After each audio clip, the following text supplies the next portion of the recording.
Salut, je m'appelle Fanny Ruet et vous écoutez Les gens qui doutent.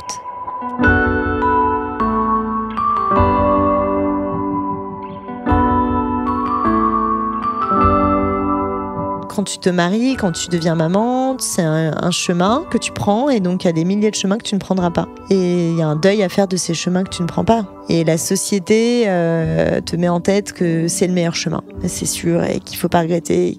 Mais c'est pas vrai, ce n'est profondément pas vrai. Nouvel épisode avec une personne dont vous avez forcément vu passer les vidéos, l'humoriste Marine Leonardi.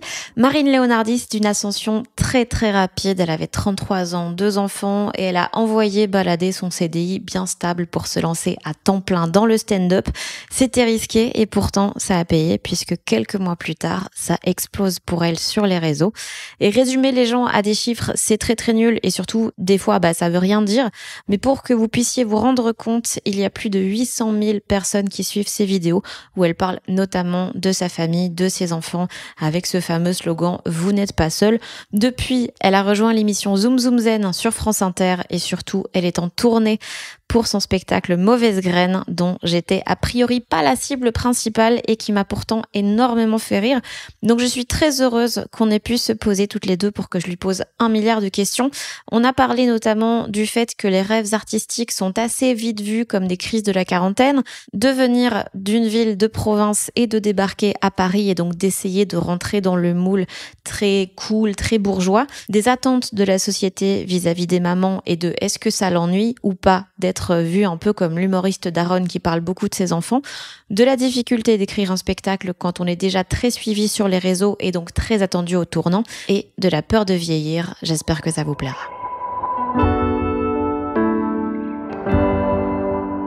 Comment ça va ? Ça va et toi ? Ça va bien. J'ai posé un peu des questions aux gens qu'on a en commun et tout. Trop bien. Mais c'est stressant ça. Non, mais en fait, ils ont dit que des choses où ça se voit déjà un peu. Ok. Genre, par exemple, Émilie, elle m'a dit, qui est notre productrice en commun, elle m'a dit Marine, elle cache très peu de choses. Ouais, c'est vrai. Et t'as toujours été comme ça ? Ouais, toujours. J'ai jamais trop réussi à cacher. Je comprends pas trop d'ailleurs le concept.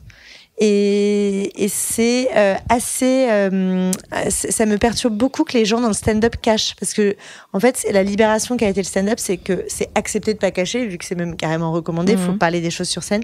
Et donc, quand les gens sont secrets dans le stand-up, ce qui est tout à fait normal, en fait, les gens sont juste eux-mêmes. Je suis là, mais pourquoi, en fait, on fait un métier, on doit pas cacher?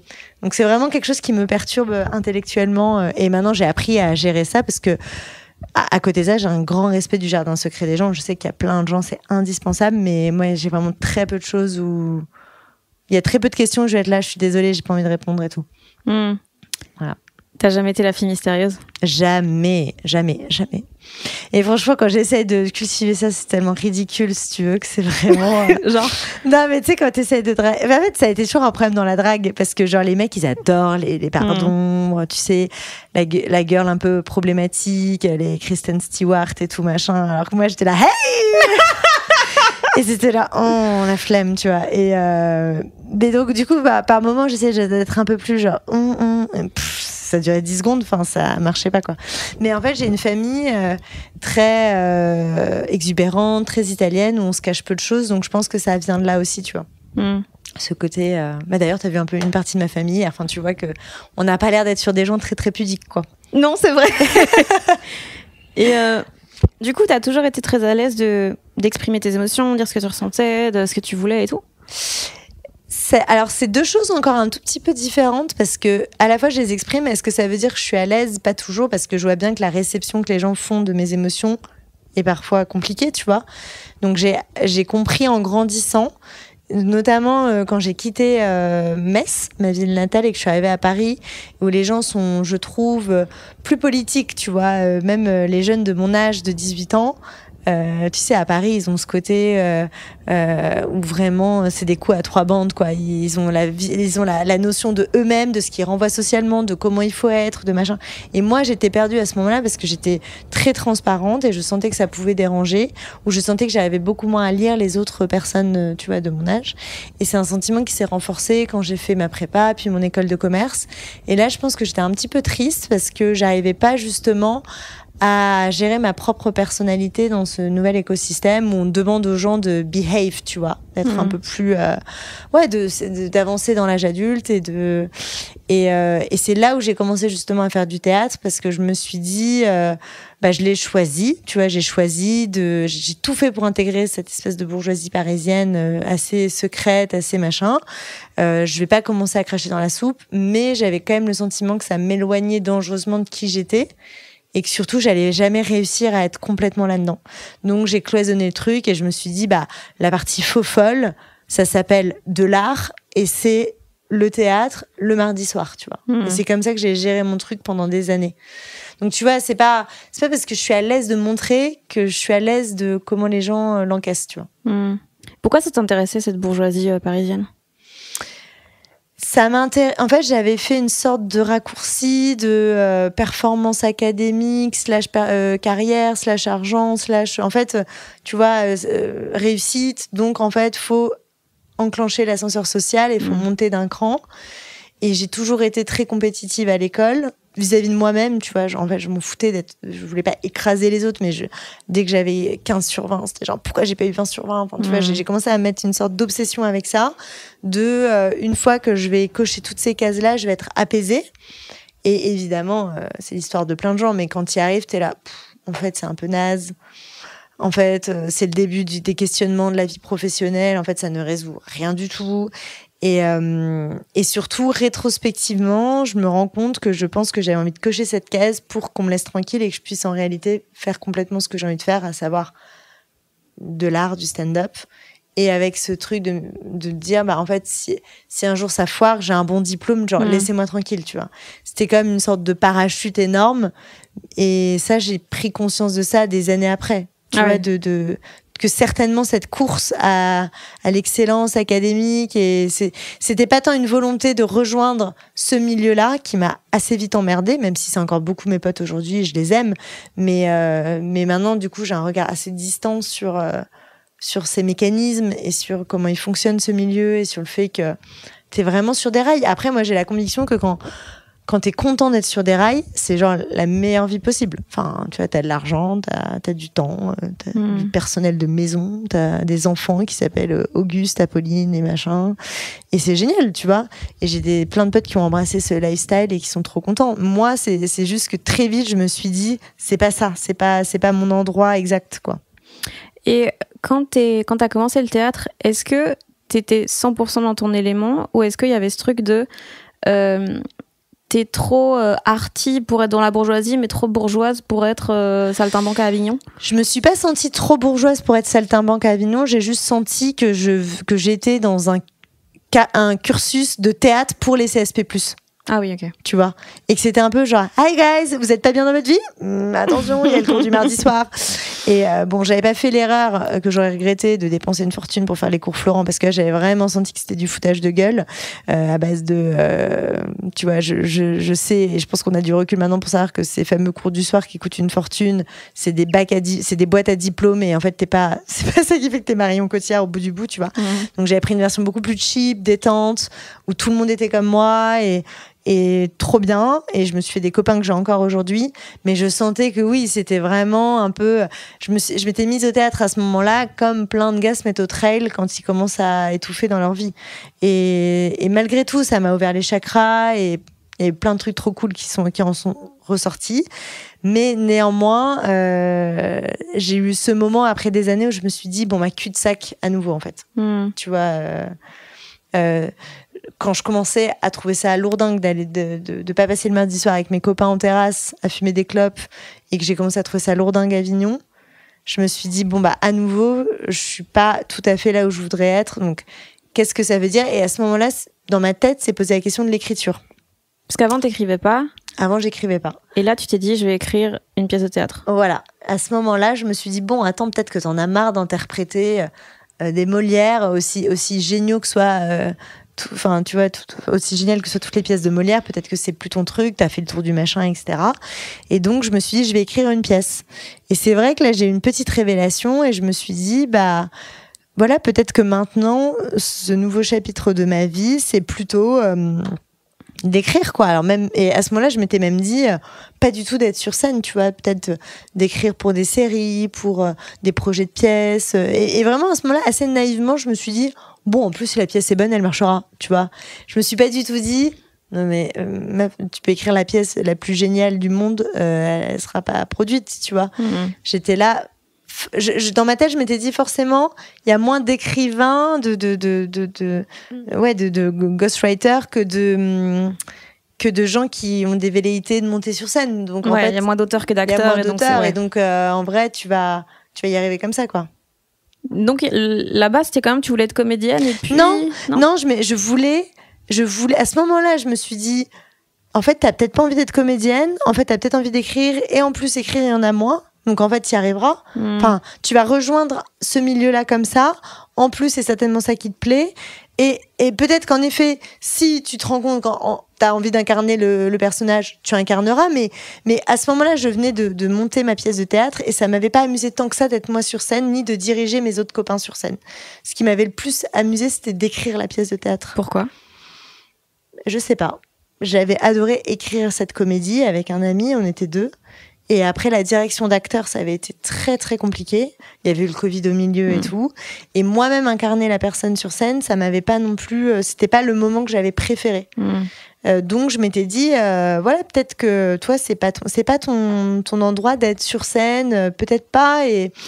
Et encore une fois, écrit. Et si t'as l'occasion d'interpréter un personnage que t'as écrit et que ça te plaît, bah tant mieux. Mais peut-être qu'il faut juste, en tout cas, que tu avances sur cette voie-là plutôt que passer des castings ou quoi, ce qui était à ce moment-là même pas une option. Enfin, je m'étais dit, ouais, je passerai pas à des castings, je ferai pas tout ça.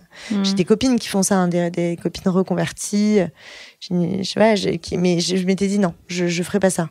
J'y croyais pas une seule seconde en plus, tu vois. Je m'étais dit, la trentenaire CSP+, qui court les castings avec un taf, hein, ça me faisait même pas rêver, quoi. Donc je m'étais dit, c'était peut-être pas une envie assez forte. Et le stand-up ? Et donc, en fait, j'ai tellement aimé écrire la pièce. Et je me suis dit, j'aime écrire des blagues. En fait, vraiment, je me verrais pas écrire une pièce dramatique, sombre ou quoi. Et donc, à ce moment-là, je me dis, mais même, j'aime l'idée d'écrire une punch, quoi. Tu vois, c'était la trame de la pièce, ça avait été un truc intéressant, mais presque qui m'avait un petit peu encombré, tu vois, de trouver un dénouement et tout. J'ai dit, moi, j'aime l'idée, j'aime la punch, j'aime quand les gens ont rigolé dans la salle. Et donc, de fil en aiguille, je me suis dit, en fait, peut-être que c'est le one-woman show qui te plaît. À ce moment-là, j'avais même pas le mot stand-up, tu vois. Et moi, je suis quelqu'un, c'est vrai que ça, c'est, je crois, une qualité, c'est que je fais, quoi. Enfin, tu vois, j'attends pas que ce soit parfait. Je dirais que c'est la théorie des petits pas. C'est action-réaction. Je crois que le lendemain, j'écrivais au Paname, tu vois. En mode, je veux passer au labo du rire, je veux le faire, machin. Et voilà. Et j'ai commencé à écrire des blagues. Et quand je suis montée sur scène, ça a été à ce moment-là une révélation où je me suis dit, ah oui, en fait, c'est ça. Voilà, c'est ça. Mais c'est fou d'arriver à se dire ça après un labo du rire. Ouais. Parce que c'est tragique comme condition pour commencer. C'est tragique et ça a été un naufrage, mon premier labo du rire. Enfin, je vais pas faire semblant que ça s'est bien passé. C'est genre devant 4 personnes. Ouais, il y avait Alex Dimambro dans le public. Tu vois avec c'est ? Non. Il y avait, je me souviens très bien, il y avait... Alors, j'ai une vanne qui est dans le spectacle, la vanne de, tu sais, la cuillère dans le cul. La fameuse vanne de la cuillère dans le cul. La fameuse vanne de la cuillère dans le cul qui était... Et en fait, les gens ont ri que sur ça. Évidemment, tout le reste, c'était n'importe quoi. Et de les voir rire, et je me suis dit, mais c'est génial. Alors, évidemment, j'ai fait l'erreur de débutant de me dire, mais c'est facile, du coup. Et donc, le deuxième a été le pire naufrage, le deuxième labo, le troisième, c'était l'enfer. Et je me souviens très bien, à ce moment-là, il y avait Camille Laurente qui était là aussi. Enfin, on se posait plein de questions, tous, on était là, mais... c'est dur. Mais j'ai été comme piquée et je me suis dit, c'est un challenge que je peux relever. Et puis, alors, à côté de ça, du coup, je me suis remémoré que, par exemple, dans la cour de récré, quand j'étais au collège, je faisais tout le temps des stand-up. Ah ouais ? Mais en fait, c'était comme si j'avais fait un blackout de ces moments-là, tu vois, et que j'avais oublié. Mais à ce moment-là, je me suis dit, mais attends, j'ai toujours fait du stand-up, en fait. Quand j'étais en dîner de famille, je faisais du stand-up. Je me souviens vraiment de moments où je réunissais 20 personnes autour de moi et je faisais du stand-up et je ne sais plus ce que je racontais. Et ça n'avait ni queue ni tête, juste je les voyais rire. Et donc, je me suis dit, mais donc, j'avais ça en moi tout le temps. Mais ce qui est étrange, c'est que souvent, les gens, ils vont te dire, moi, j'ai su que j'ai voulu faire du stand-up parce que je voyais les sketchs de Muriel Robin avec mes parents, de Florence Foresti. Moi, c'était pas ça, tu vois. J'avais adoré leur spectacle, évidemment, mais c'était pas en regardant leur spectacle que je me suis dit, ah ouais, c'est là où, c'est ça. Moi, c'était comme si ce sentiment avait été un peu enfoui et puis il avait fallu le déterrer en tapant un peu à côté à chaque fois, quoi. Mmh. Et pourquoi t'aimes bien faire rire les gens ? C'est quoi le besoin qu'il y a derrière ? Je crois, mais c'est malheureusement une raison que on partage tous et qui fait un peu pitié aussi, mais je crois que c'était surtout une arme de séduction que j'ai toujours utilisée parce que j'ai jamais considéré que j'avais un physique ou une attitude justement qui prêtait à la séduction et donc j'ai été passionnée par le rire très jeune, les mécaniques du rire, comment ça permet de renverser les opinions des gens qui sont en face de toi. Je pense que j'ai eu quand même inconsciemment très jeune le sentiment que c'était un domaine préempté par les hommes. Et ça, je pense que ça m'énervait. Donc moi, j'étais là. Mais en fait, non. Moi, je vais faire encore plus rire qu'un homme. Tu vois, j'ai eu tout ça. Même là, t'es dans la compète. Ouais, bien sûr, c'est vrai. Tu vois, c'est vrai que ça fait partie de moi quelque part. Et puis j'ai une famille très drôle, tout simplement, et très libre de parole. Et donc je me suis dit, je crois que c'était quelque chose que j'avais en moi et puis, malgré tout, toute la réflexion qu'il y a derrière le rire, elle est incroyable, tu vois. C'est vraiment quelque chose que tu peux pas contrôler, le rire. Donc, si tu rigoles, même de quelque chose qui est inavouable, même de quelque chose qui est problématique, ça dit quelque chose de toi, et ça, tu peux pas lutter contre, tu vois. Et donc, c'est quand même le dernier champ de liberté qu'on ait, quoi. Et c'est un domaine de réflexion, je trouve, immense. Sur soi-même, sur plein de choses, quoi. Aujourd'hui, tes parents, ils disent qu'ils t'ont toujours soutenu, alors que c'est pas vrai. Ah ouais, c'est n'importe quoi. Ah non, mais je les défonce avec ça, j'en ai marre. Non, mais parce qu'en fait, c'est important de le dire aux gens. Non, les parents ne soutiennent pas. Enfin, c'est pas. Enfin, moi, quand j'entends les discours, Oscar, Molière, César, merci à ma famille, je suis là, mais vraiment, mais où sont ces familles en fait ? Mais où sont-elles ? Enfin, toutes ces familles qui soutiennent. La plupart des gens dans le stand-up que je croise, ils sont là. Mes parents me font la gueule, tu vois. Ah ouais. Ouais. Alors, c'est vrai que c'est moitié-moitié. En fait. C'est toujours pareil, c'est que si c'est un truc que t'as en toi depuis que t'as 16 ans et que les parents se sont dit mais en fait c'est vraiment lui, voilà. Moi je suis de reconversion, ça a été un peu le drame quoi. Enfin, parents pour qui quitter un CDI c'est quelque chose de inenvisageable. Et puis moi je me suis tapé toutes les réflexions du type quand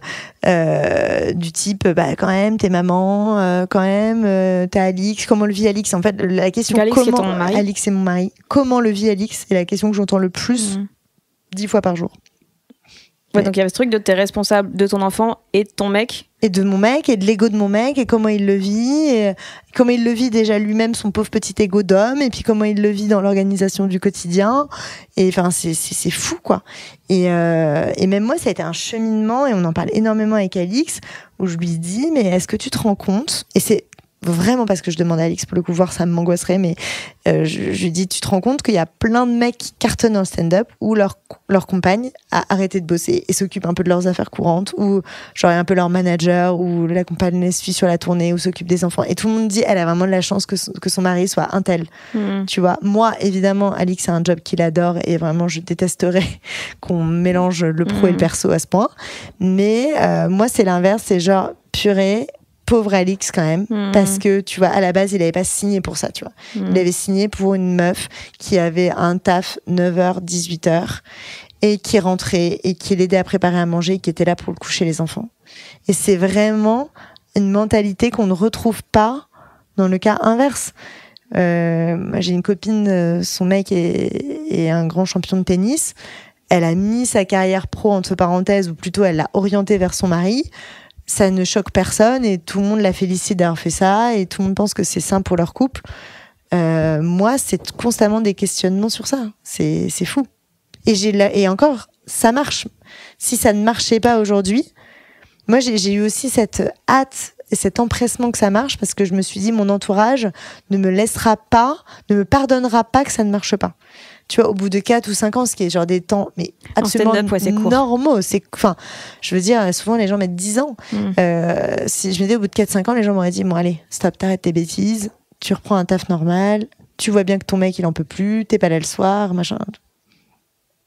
Donc non, moi j'ai eu un entourage, aujourd'hui ils sont hyper fiers de moi, mais ouais, j'ai un rapport avec eux un peu musclé là-dessus, tu vois. Et tu pensais que ça allait marcher? Tu croyais que ça allait marcher? Mais je me disais même pas ça. C'est pour ça que j'ai su que j'étais vraiment au bon endroit. C'est que la compétition, justement, s'est enlevée de ma tête à ce moment-là.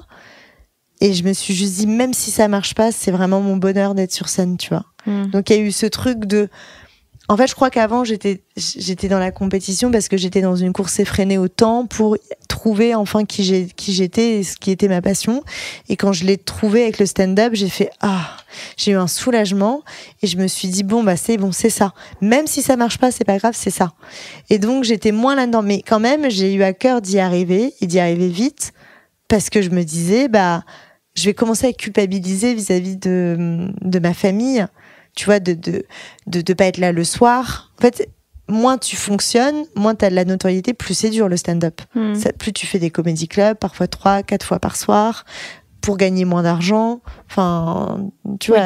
Tu peux pas dire non à des opportunités. Tu peux pas dire non à des opportunités. T'es pas maître de ton agenda. Donc voilà, plus c'est dur en fait. Donc je m'étais dit, j'aimerais idéalement y arriver vite, ou en tout cas mettre toutes les chances de mon côté pour y arriver vite, pour qu'on me laisse tranquille à nouveau et que je puisse pratiquer mon art comme je l'entends et évidemment. Donc aujourd'hui, comme ça fonctionne, l'entourage en mode, ah, mais t'as toujours été faite pour ça, c'est merveilleux, mais on était sûr que t'y arriverais. Enfin, ils post-rationalisent le truc, tu vois. Et aujourd'hui, pour la première fois, j'ai entendu des gens dire à Alix, ah bah t'as de la chance, t'as de la chance d'avoir Marine, mais genre, t'as de la chance d'avoir Marine, ça faisait 10 ans que je l'avais pas entendu, tu vois. Et je m'en fous en vrai de leur avis, mais je me dis, c'est fou quand même à quel point les gens retournent leur veste et tout. C'est pour ça, si les gens qui nous écoutent hésitent à se lancer ou ont l'impression qu'ils ont un entourage qui joue en contre, vraiment, il faut essayer de s'en foutre parce que les gens changent d'avis. Et les gens, enfin, si ça marche, n'ont même pas de conviction eux-mêmes réelle sur ce que tu fais, tu vois. Enfin, non mais si ça marche, mais en fait, les gens disent n'importe quoi. Ils projettent juste leur propre peur, ils savent pas, tu vois, ils sont pas dans ta vie, donc ça n'a aucun intérêt. Enfin, ils ont même pas raison un peu, tu vois. C'est même pas intéressant 1% d'écouter ce qu'ils disent, tu vois. Mais surtout, toi, le fait qu'ils te disent un peu arrête tes conneries, vu que c'était une place que tu cherchais depuis longtemps, c'était un peu genre nier ta personnalité. Oui, mais sur la partie théâtre, etc., évidemment, ils étaient très au courant puisque c'était à peu près les seuls qui venaient voir mes pièces de théâtre, donc ils savaient. Mais je pense ils avaient pas mesuré ce que ça représentait pour moi. Ils s'étaient dit, oui, Marine, elle fait du théâtre comme certains vont à la salle de sport. Ils s'étaient pas dit que ça faisait partie d'une quête, tu vois. Et moi-même, je pense que j'ai vraiment compris que ça faisait partie d'une quête quand j'ai réussi à faire du stand-up. Et donc, pour eux, ils n'ont pas mesuré à quel point c'était une pierre angulaire de mon développement. Et les quelques copines vraiment qui l'ont mesuré m'ont toujours soutenue. Parce que c'est marrant, j'en parlais avec une amie cette semaine, je lui dis, mais vraiment, toi, tu m'as toujours soutenue, quoi. Tout le temps. T'as jamais eu un mot. Elle m'a dit, mais parce que je savais que t'allais crever si tu faisais pas ça, en fait. Je voyais bien que toi, dans 10 ans, 15 ans, t'allais péter un câble. Donc, j'étais trop contente que t'aies enfin trouvé. Mais je crois que les gens se disaient pas ça. Les gens, quand tu te lances dans le stand-up, ça a fait l'effet, je pense, de certains qui se lancent dans le semi-marathon. En mode, oui, bah, c'est Franck, il a toujours besoin de se prouver des trucs. Donc là, maintenant, c'est le semi-marathon, tu vois. Et donc, t'as pas... Moi, c'était là. Oui, bah, c'est Marine, voilà. Allez, c'est le 43 millième projet qu'elle fait parce que pour une raison qu'on ignore, c'est apparemment pas assez d'avoir 2 beaux enfants, machin. Eux, ça vient aussi titiller un truc chez eux, tu vois. Moi, j'ai déjà entendu plein de fois la phrase, bah, les rêves sont pas forcément faits pour être réalisés, tu vois. Ou alors, on peut pas tout avoir, ou... Donc, tu peux pas avoir une famille et des rêves?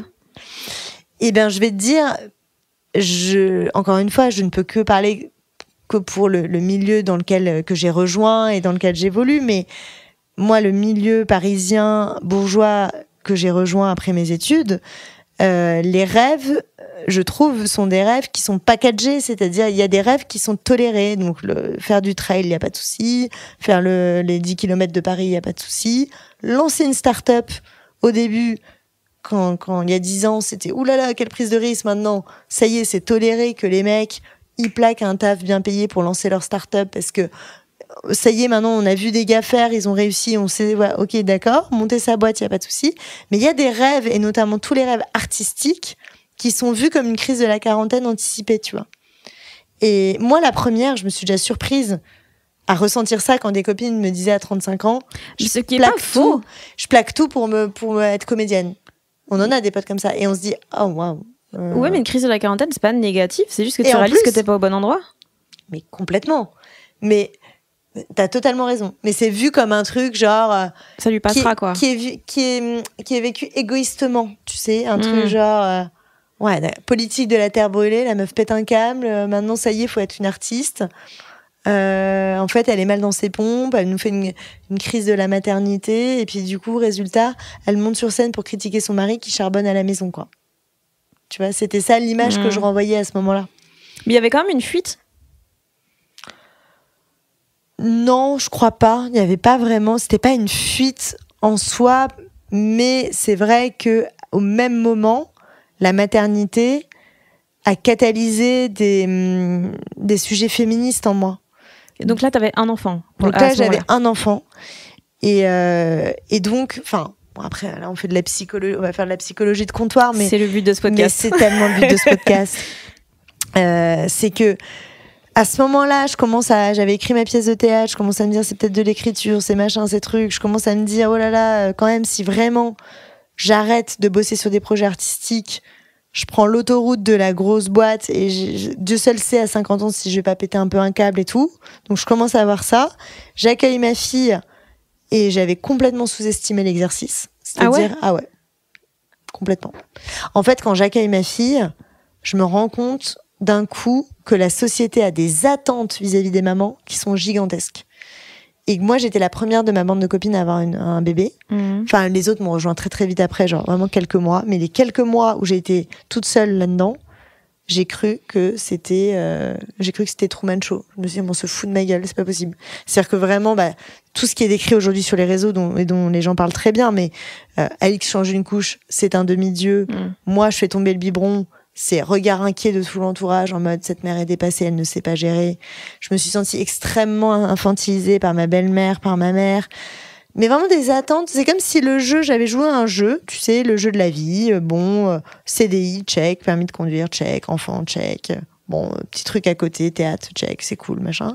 Puis d'un coup, le jeu gagne en complexité, mais x10, tu sais. Et là, je m'y attendais pas. C'est-à-dire que ça m'est tombé dessus et je me suis dit, mais moi qui suis la bonne élève, là, je n'arrive plus à jouer au jeu. Si je joue au jeu avec ma façon de jouer d'habitude, mais je vais dédier ma vie à mon enfant. Et je vais complètement passer à côté de mes rêves, de tout ça, pour être 100% dédiée à cet enfant. C'est ça que la société attend de moi à l'instant T. En étant en plus extrêmement performante au travail, comme d'habitude. Et en plus, en perdant rapidement mes kilos de grossesse et en redevenant sexy dans l'intimité pour mon mari et tout. Et donc, je me suis dit, je ne sais pas comment je vais réussir à gérer tout ça sans m'oublier moi et sans oublier mes rêves et mes envies et tout. Et donc, à ce moment-là, j'ai tout mis de côté et je suis montée sur scène pour parler de ça, de ces doutes-là que j'avais. Et puis, c'est comme si c'était des chantiers que j'avais même pas voulu aborder du coup, tu vois. J'ai mis sur pause. Je me suis pas beaucoup occupée de Joséphine à ce moment-là. Alix s'est beaucoup occupée de Joséphine. Je me suis pas du tout occupée de mon couple et je suis montée sur scène. Et donc, les gens, forcément, ils se disaient « Ah oui, crise de la maternité, crise du postpartum. » Mais étrange, elle monte sur scène pour critiquer son mari. Qu'est-ce qui se passe ? Alors que c'est lui qui lui sauve la vie, tu vois. Mais parce que, évidemment, à ce moment-là, je suis quand même confrontée à la charge mentale, enfin la fameuse, qui fait que j'ai beau être démissionnaire de mon rôle de maman, je suis incapable de déléguer tout ce qui a trait à l'organisation, à la sécurité de mon enfant, au rendez-vous pédiatre, à l'inscription dans les écoles, les machins, les trucs. Donc, j'explose de tout ça. Et puis en même temps, les gens, ce qu'ils voient, c'est Alix qui fait les petits pots bio et qui change les couches. Donc, moi, j'étais à ce moment-là vachement dévalorisée par mon entourage, tu vois. Parce que je pleurais en disant, mais c'est trop dur. Et les gens me disaient, mais c'est trop dur de quoi? Enfin, t'as un mec qui gère vachement bien. Puis là, en plus, maintenant, tu fais le stand-up. Si c'est trop dur, arrête le stand-up. Tu vois, recentre-toi sur... Et d'où t'as trouvé l'énergie de continuer alors que tout le monde te disait c'est ça qu'il faut arrêter, quoi? Eh ben, je pense que l'énergie, je l'ai trouvée dans le public parce que le public rigolait, quoi. Tu vois, le public connectait avec mon propos, c'est-à-dire, et c'était pas évident parce que j'allais en comédie club, c'est un public très jeune, beaucoup de dates, de gars jeunes et tout. Et donc, mais les quelques nanas qui n'étaient pas jeunes ou qui étaient jeunes dans l'absolu, qui avaient 30-35 ans, mais pas 18 en tout cas, et qui venaient m'attendaient à la sortie, ils me disaient merci, il se passe un truc quand on parle sur scène. Et aussi, ce qui m'a énormément aidé, c'était de consommer du stand-up américain. Ah, t'en regardes beaucoup? Alors, à ce moment-là, j'en regardais pas mal. Après, j'ai pas la culture, tu sais, dans le milieu, il y a toujours il y a les nerds. Il y a les nerds. Ah, je regardais beaucoup les femmes, évidemment, et les discours. Enfin, évidemment, Ali Wong, Catherine Ryan. Enfin, tu vois, et ces nanas, c'était tellement incroyable quand je les écoutais, tu vois, que je me disais, bah, en fait, donc, on est dans le vrai, en fait, on va juste le faire en France, mais il y a un discours, enfin, que le fond et la forme me touchaient. Et donc, je me disais, bah, c'est parfait. C'est juste que, comme en France, il n'y a pas encore ça, tu vois, de parler de ce niveau d'intimité et de parler de la maternité et de tout ça, de cette façon-là, les gens ne savent pas que c'est possible ou les gens pensent que je suis folle. Mais ça a duré jusqu'à il y a longtemps. Donc moi, je fais du stand-up depuis 2020-2021. L'année dernière, alors que ça faisait 3-4 mois que je marchais bien sur les réseaux, que j'avais déjà 300-400 000 followers, les salles qui se remplissaient, mes copines proches me disaient, ah, mais je crois qu'on n'est pas la cible, en fait, de ton stand-up. Tu vois? Hein? Ouais, et je leur disais, vous êtes totalement la cible. Mais en fait, c'était le temps que c'était pas facile pour elle de se dire, notre pote avec qui on vit les mêmes choses au même moment, elle, il y a des trucs, ça la rend pas heureuse, tu vois. Eux, c'était peut-être entamer un questionnement, ou peut-être elles étaient très heureuses, elles sont très heureuses là-dedans, c'est possible aussi, tu vois. Mais c'est plus facile de s'identifier avec une nana qui parle de ça, mais que tu connais pas. Tu vois. Et donc je voyais que je touchais des mamans qui disaient, bah, purée, moi aussi pour mes copines qui ont vraiment la même vie, qui connaissent bien mon conjoint, bien mon intimité, bien tout, elles étaient là, mais peut-être on n'est pas là si, parce que je me reconnais pas totalement dans ce que tu dis. Et maintenant elles se reconnaissent vachement parce qu'elles ont baissé cette garde et ce rapport, voilà. Mais voilà, et c'est ça qui m'a fait tenir, voilà, c'était de sentir qu'il y avait des gens chez qui ça faisait écho ce que je racontais. Et du coup là tu réalises que t'aimes bien, que ça marche bien, que ça touche des gens et tout. Est-ce que t'as ce côté première de classe de ok, maintenant je vais apprendre la théorie? Je l'ai eu un petit peu.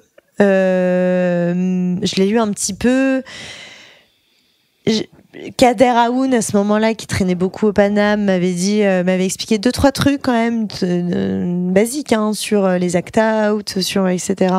Mais j'ai très vite compris aussi et notamment et aussi via Kader, parce que je lui disais, ah bah t'inquiète Kader, j'ai acheté tel et tel bouquin, il me disait, bah viens on les brûle ensemble. Yes. Et j'ai adoré ça dans le stand-up. J'ai adoré le côté enfin un truc où il n'y a pas de théorie. Vraiment, enfin, en fait, il y en a une, mais... Il y en a, mais tu te rends compte que si t'as le truc en toi, la théorie, tu la fais sans le savoir. Exactement. Ouais. Et j'adore ça, tu vois, parce que toute ma vie, j'ai suivi des protocoles. J'ai jamais été la meuf brillante, j'ai toujours été la besogneuse, donc j'ai toujours suivi des protocoles à la lettre. Ma force, c'était de mieux faire les protocoles que les autres ou de bosser plus. Oui, t'étais très bonne à l'école, mais parce que tu bossais beaucoup. Mais parce que je bossais beaucoup. Et là, enfin, j'étais à un endroit où le sujet, c'était pas de travailler. Et j'adore ça. Et j'adore cette incertitude aussi, tu sais, ce truc de... Mais du coup, est-ce que j'ai juste du talent ou pas? Et en même temps, il y a un facteur travail énorme dans le stand-up, c'est qui est hyper paradoxal, tu vois. Ouais, le talent, c'est beaucoup de travail souvent quand même. Ouais, en fait, moi j'adore quand les gens me disent, mais qu'est-ce qu'il faut... Enfin, c'est quoi les prérequis pour se lancer? Il y en a pas, mais il faut beaucoup travailler. Mais il faut beaucoup travailler quoi? Ben, je sais pas.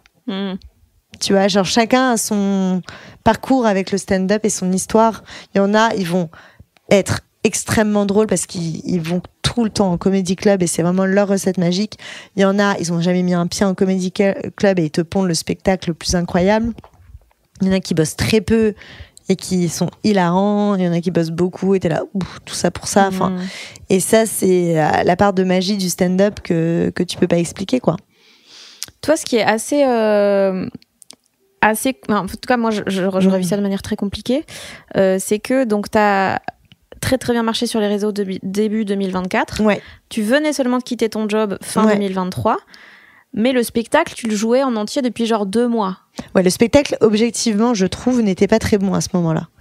Mais ça veut dire que t'as dû apprendre et t'améliorer en public devant des gens qui ont des attentes. Dur. Ça, c'était très très dur. Comment parce que c'est le genre de truc un peu paralysant de j'ose rien faire parce que si c'est nul, ils vont dire putain la go d'internet là, waouh, sur le côté. C'était très dur. Ça, c'était dur. Et alors, il y a un truc assez vertueux quand même dans le fait de.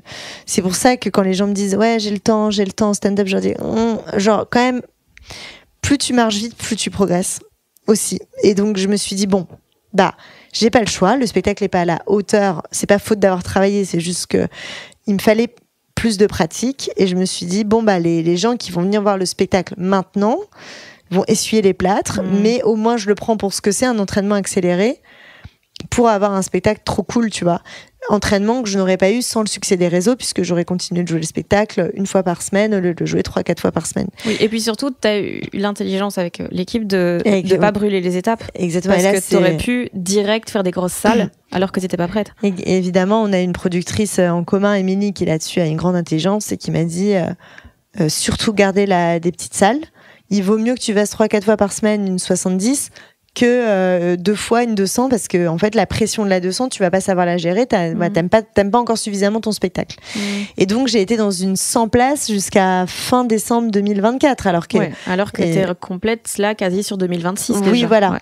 Et c'était super, et c'est ce qui m'a permis de bosser, quoi. Mais ce qui était pas évident non plus, c'est que quand tu marches, les gens te disent le spectacle est super. Alors pas le public, le public il a son avis, il a bien raison, mais quand même un petit peu le public. Au bout de 6 mois, en fait, le spectacle s'était quand même sensiblement amélioré. Les gens en avaient pour leur argent, et les gens disent c'est super. En fait, ils sont tellement contents de te voir. Les producteurs, les machins, ils disent non mais il est super le spectacle. En fait, toi, tu sens que tu l'as pas encore amené là où il devrait être, et d'un coup les gens sont là. Non, là c'est Marine la perfectionniste. Mollo, le spectacle est bon, tout va bien, machin. Et ça m'a surprise. Et il faut encore à ce moment-là dire, je vous promets, il y a un truc qui va pas. Et encore avoir la force de faire des changements alors que tout le monde te dit, franchement là, moi j'aime beaucoup le spectacle.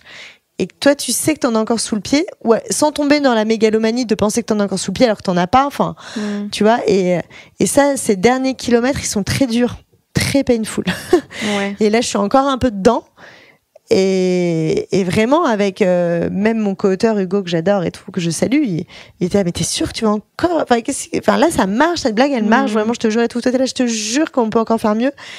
Et donc après il va me pondre une encore meilleure blague et on va être là, ah oui en fait pardon, c'est vrai, on pouvait faire mieux, mais il y a que toi l'artiste qui a la vision de ce que jusqu'où tu peux l'amener, jusqu'où t'as envie de l'amener. Après parfois ça m'est arrivé, j'ai eu une phase du coup il y a un mois où j'ai changé l'ordre et c'était pire.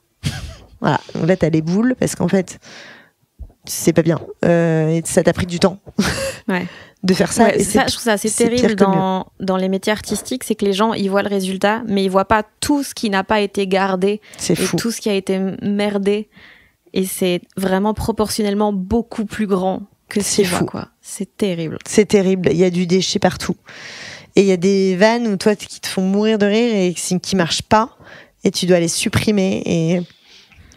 Et ce travail de tri, de sélection, d'archivage aussi parfois, de se dire moi, comme plein de gens, j'ai des fichiers de blagues qui soit mourront, soit seront réutilisés, mais qu'en tout cas j'ai pas suffisamment bien vendu sur ce spectacle. Mais ça prend du temps, enfin être organisé dans ce métier, ça prend du temps. Et les gens nous imaginent créateur fou avec un Moleskine, mais c'est pas toujours comme ça que ça se passe, quoi. T'écris comment, toi ? Moi, j'écris sur l'ordinateur. Et t'écris, t'as une discipline, Non, alors ça, pareil, on m'avait beaucoup complexé quand on a commencé le stand-up. Il faut écrire tous les jours, machin. Les gens, ils avaient pas de travail. Ça, c'est vraiment un truc de quelqu'un qui a pas de travail. Et vraiment, je me compte dedans. On se compte complètement dedans, mais je veux dire... Non, mais en tout cas, moi, ça ne m'a pas correspondu, tu vois. Et donc, et surtout que je faisais ça, et du coup, je faisais pas les réseaux. Et en fait, j'ai eu besoin, à un moment donné, de dire, non, en fait, quand j'écris tous les jours, vraiment, je pompe beaucoup de merde. Je préfère, en ce moment, je suis dans l'énergie de développer les réseaux sociaux, je préfère développer. En revanche, et ça, j'y crois, c'est que c'est un peu compliqué d'être au taquet sur les réseaux sociaux et en même temps parfaite dans le spectacle et en même temps parfaite dans machin. En fait, moi, la phase où j'ai beaucoup développé mes réseaux, c'était dur parce que, comme tu dis, le spectacle n'était pas à la hauteur et là, pour le coup, c'était quand même une urgence de le rendre bien. Mais il n'était pas à la hauteur aussi parce que je venais de mettre de l'énergie dans les réseaux sociaux, tu vois. Et ça, il faut, quand tu vas en comédie club à ce moment-là, que les autres voient ton succès et voient que sur scène, ton set, il est moins performant que le leur. Ouais, les gens sont très jaloux dans le stand-up des succès internet. Ils sont là, donc... Et donc, il faut se dire non. Il faut se dire, écoute, ça, c'est parce que je sors d'une période où j'ai priorisé les réseaux sociaux, où j'ai envie de parler au public avec des face cam. Ça m'a pris de l'énergie. Et pendant ce temps-là, les autres ont bossé le spectacle. Et maintenant, ça y est, je vais à mon tour rebosser mon spectacle. Et ça, j'y crois vachement qu'il y a des phases. De la même façon que je vais être dans des phases où je vais être au taquet sur mes chroniques France Inter et elles vont être super. Et le spectacle, à ce moment-là, va peut-être un peu plafonner. Et puis, il y a des phases où je me dis, je dépriorise un petit peu France Inter. Je suis là, et je dois vraiment bosser le spectacle. Donc, quoi qu'il arrive, la priorité là, c'est pas la chronique de lundi, c'est que la représentation de samedi soit le mieux possible. Ouais, c'est dur. Je trouve, moi, c'est une des raisons pour lesquelles j'ai arrêté les chroniques. C'est que je trouve que quand on fait plein de petites choses, ça laisse absolument pas le temps de cerveau pour en faire des grandes. C'est clair. Et c'est tellement plus truc de dopamine j'ai fait une bonne chronique et je suis un champion. Ouais. Alors que si tu bosses pendant 3 mois sur ton spectacle, la dopamine, elle va pas venir tout de suite et donc c'est beaucoup plus dur de s'y mettre dans un travail long terme. Complètement. Mais c'est flippant d'arrêter les petites choses parce que ça veut dire on n'a plus de validation. On n'a plus de croquettes, quoi. Ouais. C'est clair, et en fait, c'est tellement satisfaisant de pondre une belle chronique et d'avoir tout de suite une petite tape sur l'épaule, tu vois.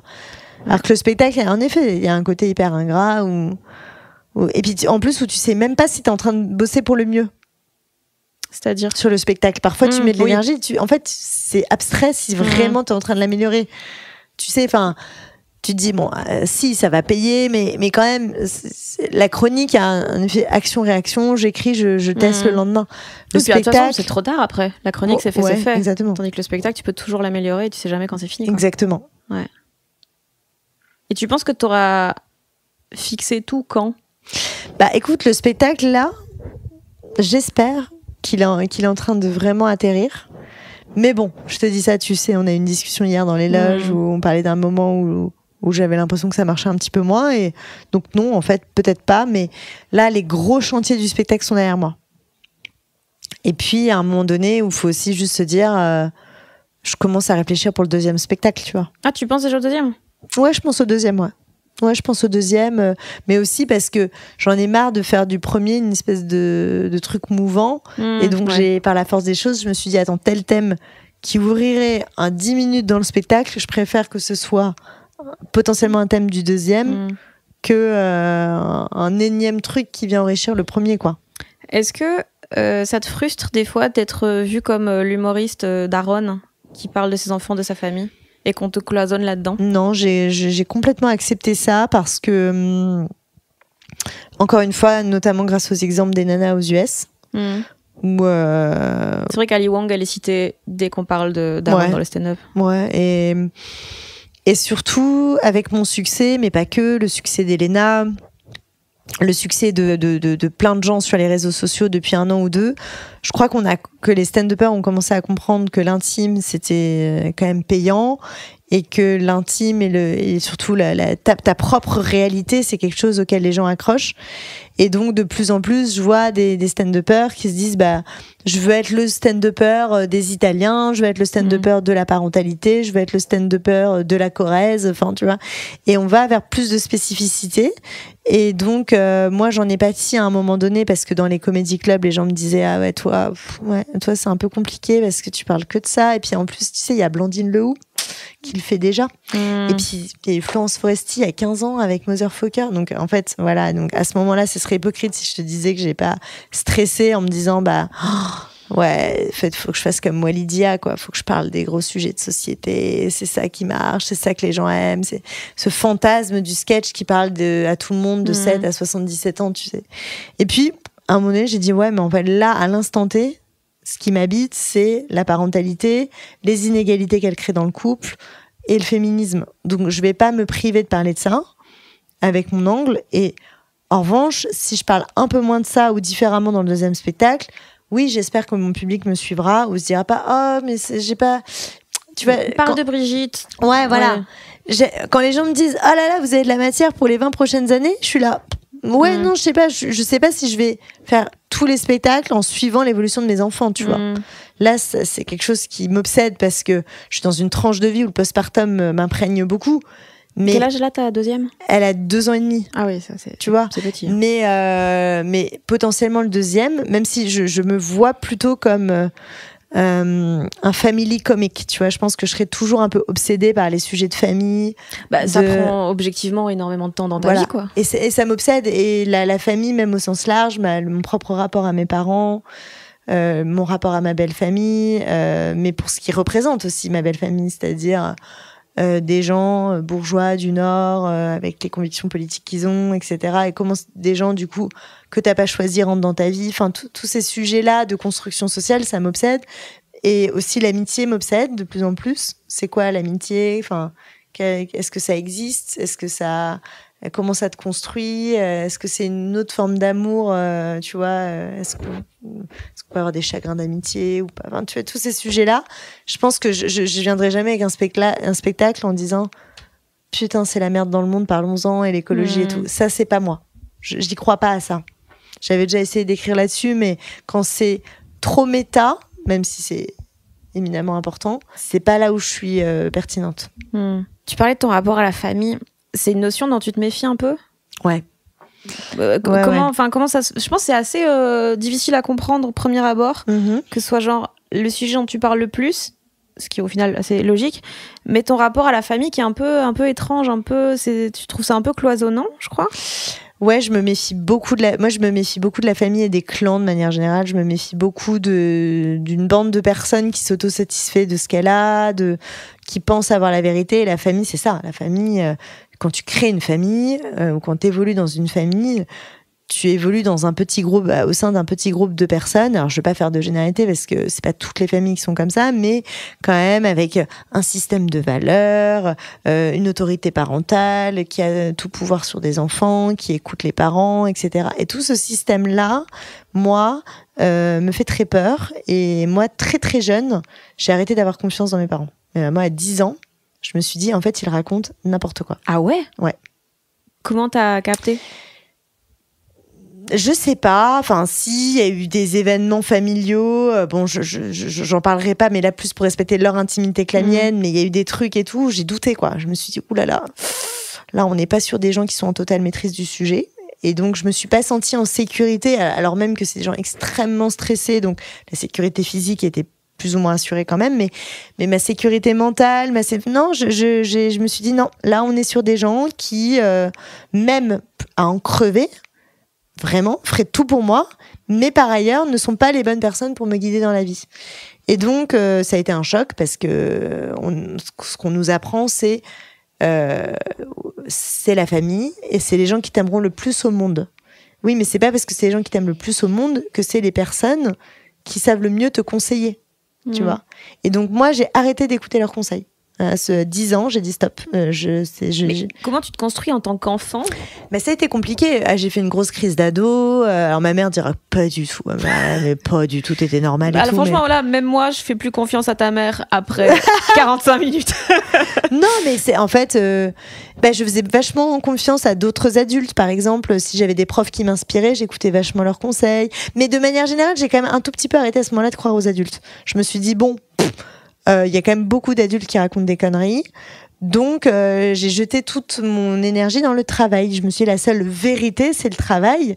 Donc, j'ai travaillé beaucoup. Ok, Macron. Mais vraiment, j'avais un gros côté Macron à ce moment-là.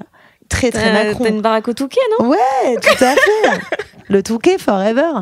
Non, mais c'était vraiment de la Macronie avant l'heure, quoi. J'étais là, le travail, c'est le salut. J'avais quelques profs que je trouvais absolument géniaux, qui étaient un peu mes guides spirituels. Et dont un qui t'a conseillé d'aller à Paris alors que tes parents n'étaient pas du tout pour. Exactement. Le directeur du lycée m'a dit écoute, je te le dis, va pas dans la prépa de notre lycée. T'es trop forte. Et fais, je vais te dire ce que j'ai dit à mon fils, va à Paris. Voilà. Donc, et je dis ça à mes parents qui s'effondrent en larmes, quoi, en mode, mais non, c'est le drame, pourquoi tu vas aller à Paris? Tu vas mourir anorexique dans un appartement. Enfin, parce qu'ils regardaient Envoyé spécial où ils filmaient, genre, Louis le Grand, Henri IV, secret de ces prépas qui détruisent les jeunes. Enfin, tu vois, ce genre d'émission. Et là, je me suis vraiment battue et j'ai dit non, attends. En fait, je veux.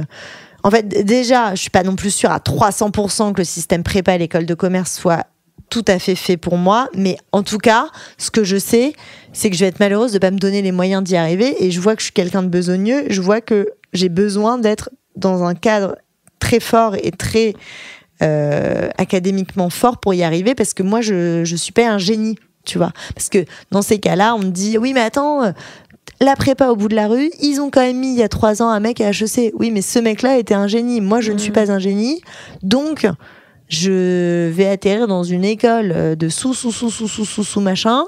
Et qui nous aura quand même coûté 40 000 balles parce que c'est le prix de toutes les écoles, qu'elles soient fortes ou pas fortes. Et après, voilà, et je n'ai pas de mépris pour certaines écoles plus que d'autres, mais moi, c'était pas mon rêve. Moi, mon rêve à ce moment-là, j'étais en mode, je veux une bonne école de commerce, je veux ce totem d'immunité. À ce moment-là, j'avais pas encore tout à fait analysé que ça suffirait pas ou que c'était une sorte de paravent à ma déprime, tu vois. Mais et donc, je me suis barrée et aussi j'avais envie de me barrer de chez moi. Mes parents me rendaient pas hyper heureuse à ce moment-là, je les rendais pas heureux, j'étais tout le temps stressée, je faisais des grosses crises d'angoisse, c'était conflictuel avec eux, c'était gentiment conflictuel, mais c'était un peu tout le temps là, et je m'étais dit j'ai envie de respirer, j'ai envie de partir de Metz, quoi. Ok, j'ai énormément de questions d'un coup. Ouais. Je suis désolée pour les auditeurs, je vais les dire toutes les 3 et puis on va en oublier 2 dans la suite. Premièrement, t'as besoin de cadre mais tu fais du stand-up, ça n'a aucun sens. Deuxièmement, tu te méfies du concept de famille et de ce côté clanique, mais qu'est-ce qui t'a donné toi envie d'en créer une alors? Et t'étais besogneuse et t'as voulu quand même croire en le fait que tu pouvais faire une grande école à Paris et tout, mais t'es arrivée dans quand même la fin de classement, t'as vu que ça suffisait pas. Comment t'as géré ça? Parce que du coup, c'est tout un truc en lequel tu croyais, sur lequel t'avais fondé un peu tes dernières années, et là, tu vois que ça fonctionne pas. Alors, j'ai besoin de cadre, mais je fais du stand-up. Ça, je crois que c'est là où j'ai vraiment senti que j'étais faite pour le stand-up, parce que pour la première fois, le cadre explosait et ça me faisait pas peur. Et c'est là où je me suis dit, mais alors, vraiment, je suis au bon endroit, parce que rien ne me fait peur, quoi. Ça me fait pas peur d'être sur scène, ça me fait pas peur que ça mette en péril mon couple, ça me fait pas peur que les gens de mon entourage n'y croient pas, ça me fait pas, enfin, rien ne me faisait peur. Juste, j'étais heureuse quand je passais la porte du Paname. Donc, je me suis dit, bon, tu vois, c'est trop bien. La deuxième question, tu t'en souviens ou pas? Créer une famille. Je suis tétanisée avec ça. Non, mais genre, c'est un vrai problème parce que je dis tout le temps à mes filles, mais récemment, on m'a demandé en interview, qu'est-ce que vous aimeriez que vos filles retiennent de vous? Est-ce que je dis rien, en fait, je veux qu'elles soient heureuses, je veux pas qu'elles retiennent un truc de moi, je veux pas être un gourou pour mes filles, je veux pas qu'elles m'admirent, je m'en fous de tout ça, vraiment, c'est une obsession pour moi aujourd'hui de me dire, est-ce qu'on se construit toujours en contradiction de ses parents ou pour faire plaisir à ses parents, ou est-ce qu'il y a une troisième voie? Et je pense que malheureusement il n'y a pas de troisième voie. Moi je me suis construit en contre. Et du coup, fatalement, je me dis, mais donc quoi, mes filles vont se construire en contre ou pour me faire plaisir? Et dans les deux cas, je trouve ça nul. Tu vois ce que je veux dire? Et donc, c'est dur quand tu crois pas, toi, trop au modèle de famille. Et moi, je crois à l'amour inconditionnel. Ça, oui, c'est ce que je leur donne au quotidien, tu vois. Mais je pense pas que... Je pense que ce qu'on met vachement aujourd'hui derrière le mot famille fonctionnelle, un papa, une maman, 3 enfants, 2 enfants, un labrador, machin, je sais que c'est le terreau de toutes les névroses de tout le monde. Enfin, moi, je vois aujourd'hui des copines et des copains reproduire leurs schémas familiaux, mais sans se rendre... Enfin, c'est cousu de fil blanc à tel point. Ils reproduisent des névroses et des schémas et des trucs. Et tu te dis, ah mais ouais, c'est vraiment une machine qui t'écrase, qui est plus forte que toi. En fait, à partir du moment où toi-même tu fais famille, bah là, tu prends tout ton petit bagage avec les trucs positifs, mais aussi vachement les trucs négatifs, et tu déroules ta boîte à outils, et tu te poses pas trop de questions, et donc t'as les névroses qui se passent de génération en génération comme ça, et c'est assez fou. Et moi, j'ai l'impression, là je vais aller très loin dans ce que je veux dire, ça va peut-être choquer les auditeurs, mais ouais, j'ai l'impression que mes filles sont une matière pure que je ne fais que pervertir en fait au quotidien. Alors que tu vois, les gens vont se dire mais la maternité c'est fabuleux, c'est transmettre, c'est façonner, mais moi j'ai presque peur de les façonner. J'ai envie qu'elles soient presque mougli en mode j'aimerais voir leur personnalité sans ma main sale sur elles, tu vois. C'est à ce point que je suis tu vois stressée par ça. Et la troisième question, en fait, au lycée, je commence à voir que je travaille beaucoup. En fait, je commence à voir qu'il y a des gens qui bossent moins que moi et qui sont quasiment au même résultat que moi. Donc déjà au lycée, je me dis, oh putain, en fait, je suis vraiment besogneuse, mais c'est dur là, ça devient dur pour moi d'avoir des bonnes notes et tout. Et des profs commençaient aussi à dire à mes parents, oui, votre fille est très forte. Mes parents qui n'étaient pas du tout élitistes, enfin pas du tout à me pousser plus que ça à l'école, ils voulaient juste que je sois bien, que je sois heureuse. Et oui, cette espèce de folle qui essayait d'avoir toujours 18,5 de moyenne. Et donc mes parents se faisaient même souvent convoquer en mode arrêtez de mettre la pression à Marine, et ils me disaient mais pas du tout. Et il y avait des profs qui avaient dit... T'interdisais d'étudier. Ouais, et il y avait des profs qui leur avaient dit juste, vous savez, là, donc on entend qu'elle veut faire une prépa, machin. Là, elle est un peu au taquet de ses capacités, donc faut se méfier quand même, tu vois, notamment si vous l'envoyez dans le système parisien ou quoi, elle va se retrouver avec les meilleurs de Paris. Donc il y a un prof qui te disait va à Paris et les autres qui disaient exactement, non, n'y va pas. Le directeur du lycée m'a dit va à Paris. Et les autres profs disaient bah fine, mais nous quand même à Paris elle va potentiellement essuyer des déceptions parce qu'elle va être avec des gars qui ont déjà commencé le programme de prépa en seconde, qui sont hyper forts, et potentiellement elle va se faire écraser. Et les deux avaient vu juste, parce que quand je suis arrivée à Paris, je me suis retrouvée bonne dernière du classement, sans surprise, je m'y étais préparée. Alors que tu bossais. Alors que je bossais, mais là en fait t'arrives dans des prépas, si tu veux, où vraiment les gars il y a des gars qui sont tellement brillants. Il y a des gars, s'il y avait au-dessus d'HEC, ils auraient au-dessus d'HEC. Tu vois. Il y a des gars, s'il y avait au-dessus de l'ENA, ils auraient au-dessus de l'ENA. Tu te retrouves avec les meilleurs de France. Et alors là, les gens vont se dire, mais quel mépris de la province. Ça a peut-être profondément changé depuis. Moi, à mon époque, il y a 15 ans, c'était Paris et le désert français. C'est-à-dire que les lycées parisiens préparaient pas de la même façon les élèves au système supérieur que les lycées en province. Et donc, moi, je m'étais complètement préparée. C'est-à-dire que j'ai une grande foi dans le travail, mais je sais aussi l'aléa que c'est, tu vois, quand tu prépares des concours, il y a un gros aléa. Le travail ne compense pas tout. Il y a un aléa des sujets sur lesquels tu tombes. Il y a un aléa de plein de choses. Et donc, moi, j'essayais constamment de compenser avec le travail, mais c'est vrai que j'étais arrivée au taquet. Là-dessus, les profs avaient raison. Et j'en ai recroisé un à Metz une fois, mon prof de maths de l'époque, qui m'avait dit cette phrase. Et je lui ai dit, vous savez, monsieur Fabien... je vous avais pas écouté, hein, je suis allée en prépa et j'ai réussi, j'ai intégré une bonne école et tout. Et il était un peu surpris et ma mère m'a rigolé, elle a dit je savais que t'allais dire ça, tu vois. Et il m'a dit oui, mais je regrette pas de vous l'avoir dit, mademoiselle Léonardis, c'était vrai. Et je lui ai dit oui, c'est vrai que c'était vrai. Il me dit vous auriez pu ne pas y arriver. Je dis oui, enfin j'ai même plus de chance à ce moment-là que ça fonctionne pas. Moi, il y avait plein de profs dans ma prépa qui m'avaient dit là ça va être juste, prépare-toi à faire une 3e année, voire à ne pas y arriver, voilà, parce que à un moment donné, c'est des concours nationaux et puis. Mais en revanche, aujourd'hui, le système prépa école de commerce, pardon, hein, mais c'est pas un système que je recommande. Enfin, se buter au travail comme ça pendant 2 ans, rejoindre une école de commerce où après on te dit voilà, t'es arrivé, t'as plus rien à faire là. Vraiment, l'objectif c'est tu te bourres la gueule H24. tu kiffes. Après, dans 1 an ou 2, tu vas faire un stage. Et après, de toute façon, tu auras les meilleurs jobs. Enfin, on ne dit pas ça comme ça, mais quasi, tu vois. Moi, j'avais la chance d'être dans une école qui luttait contre cette image-là des écoles de commerce, donc qui essayait de nous faire un peu bosser, mais vraiment, les gens étaient réticents, tu vois. Tu sentais que c'était, on arrive, on lâche les chevaux, on est l'élite de la nation, on se bourre la gueule. Les filles étaient très peu respectées, système très misogyne. Et voilà, et on te bourre le mou en mode, là, tu vas être chef, quoi. T'es fait pour cheffer, quoi. Et donc perte de sens. Moi aujourd'hui il y a plein de gens dans mon entourage qui sont quand même en perte de sens profonde et qui se disent tant d'efforts, tant d'argent pour des jobs. En plus c'est-à-dire que moi il y a 15 ans les gens se basaient sur une réalité des années 90 qui était très très très vraie. Tu sais, c'était vraiment, t'avais fait HEC, t'étais grand chef de L'Oréal pour madame et monsieur était big boss dans le conseil et ça ramassait un flot d'argent monumental et tout se passait bien.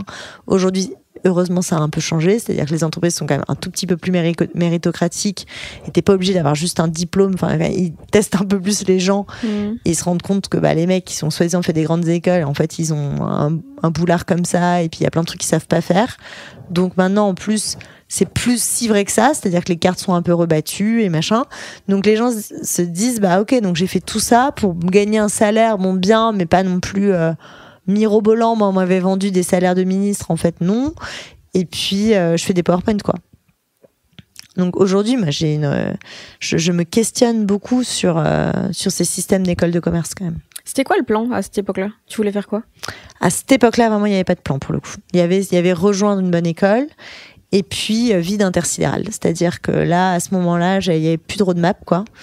C'est-à-dire que je me disais, j'avais fait la chaire entrepreneuriat social, qui était un truc sur plus accès environnement et tout, qui m'avait énormément inspirée, mais qui demandait un alignement, si tu veux, dans sa life. Enfin, on se parle encore une fois d'il y a 15 ans, hein, donc c'était très très nouveau ces sujets-là en France. Le secteur de l'économie sociale et solidaire en était un peu à ses débuts. Et donc, tous les intervenants qu'on rencontrait, je voyais qu'il y avait un alignement total, c'est-à-dire qu'ils arrêtaient déjà de consommer Zara et tout. Ce que je fais aujourd'hui, mais il y a 15 ans, c'était dingue de se dire, on va plus chez Zara, on prend plus l'avion. À une époque où Ryanair, les trajets étaient à 99 €, tu sais. Et donc, moi, je me disais, mais je suis un mensonge, en fait. Moi, j'adore prendre mon vol aller-retour à Rome pour 50 balles. J'adore aller chez Zara et Massimo Dutti. Enfin, non. Donc, à ce moment-là, je me dis non, et je commence quand même à bosser chez Suez, voilà, en me disant, bon... Suez, c'est... Non mais n'importe quoi, tu vois. Oui. Ensuite, Suez, on me met vaguement sur des sujets d'urbanisme. Je me dis pas inintéressant. Et puis, à ce moment-là, c'est la grande mode. Mais ne me demande pas pourquoi, Fanny. C'est la grande mode de l'immobilier commercial. Je pense que tu ne sais même pas ce que ça veut dire. Je suppose que c'est des locaux de magasins. Voilà. Mais d'où c'est une mode? C'est la mode. mode. Unibail, qui est une entreprise française, arrive à rendre ça hyper sexy.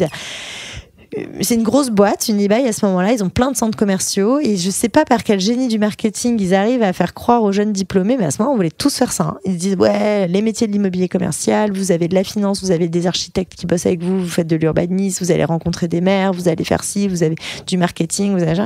Et nous, l'entreprise, elle est hyper sexy, on a un graduate programme, on vous verse des salaires de ministre. Ils arrivent à rendre le truc un peu loup de Wall Street, tu sais. Et donc là, tout le monde veut faire de l'immobilier commercial, c'est-à-dire le niveau de on sait pas ce qu'on veut faire.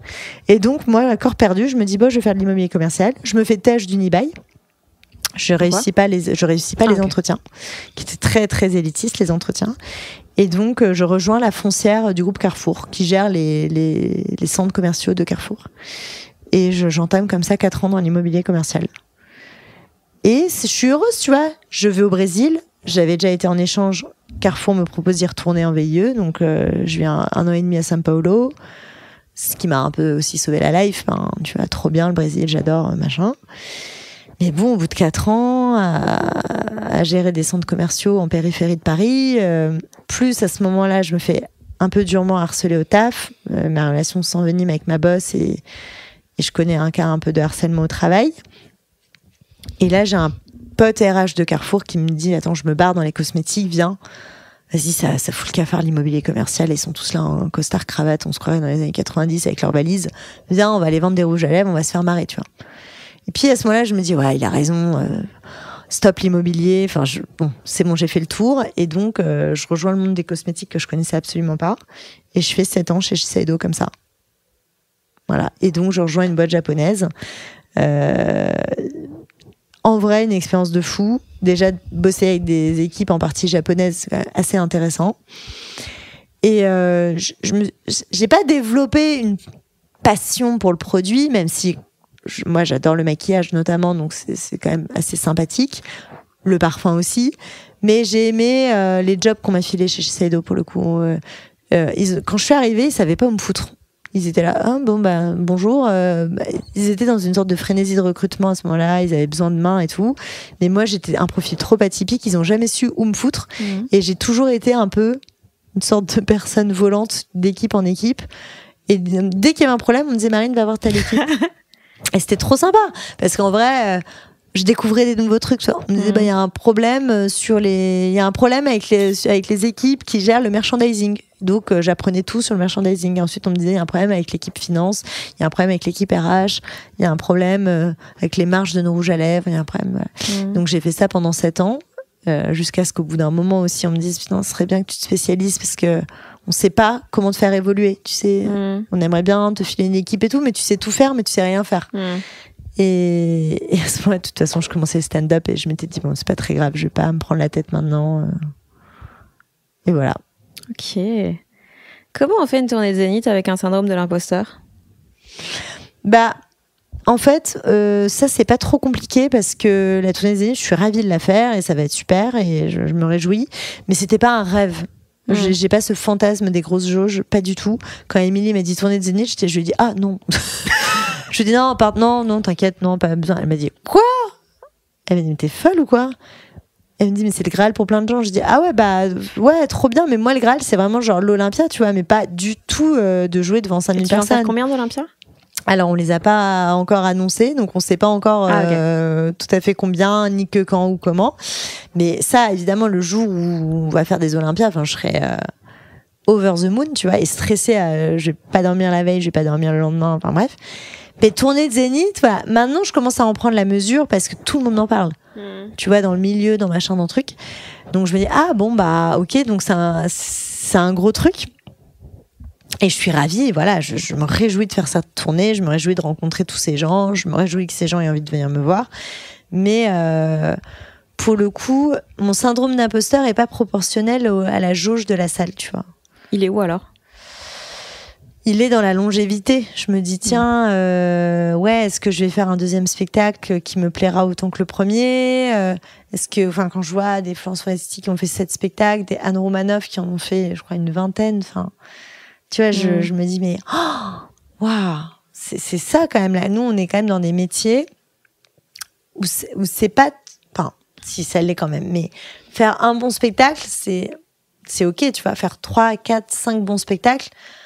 Et après, en même temps, je m'enlève cette pression en me disant, s'il y a que un bon spectacle aussi, il y en a qu'un. Enfin, en tout cas, je préfère un bon spectacle que un puis 2 mini-merdes, quoi, tu vois.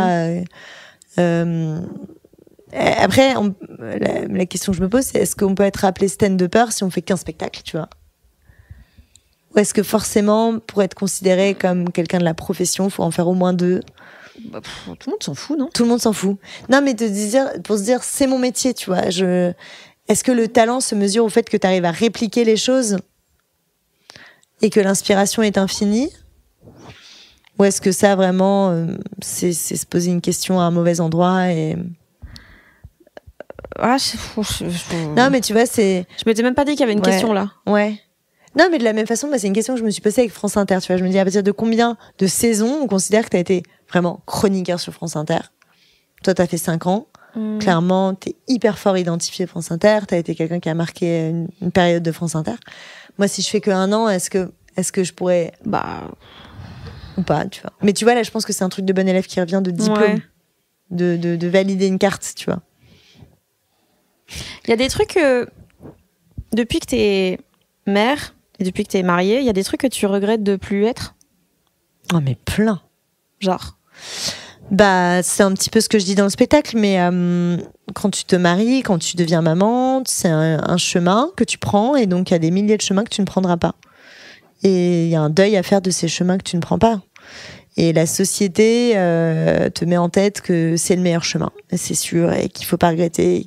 Mais c'est pas vrai. Ce n'est profondément pas vrai. C'est-à-dire que oui, l'amour que tu ressens pour tes enfants, c'est quelque chose de très très spécial, d'une puissance folle la plupart du temps. Pas tout le temps, mais la plupart du temps. En tout cas, moi, je l'expérimente.